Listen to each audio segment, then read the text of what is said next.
You ask Tiger to solve. This deals with linear equations with one unknown. The final result is m equals 10. Let's solve it step by step. Group all m terms on the left side of the equation. Subtract 6m from both sides. Simplify the arithmetic. Group like terms.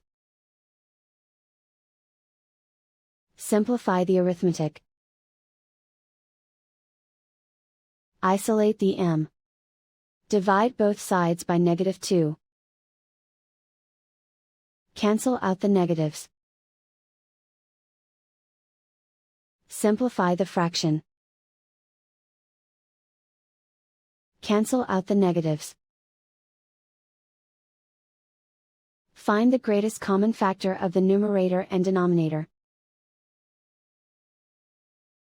Factor out and cancel the greatest common factor. And so the final result is m equals 10.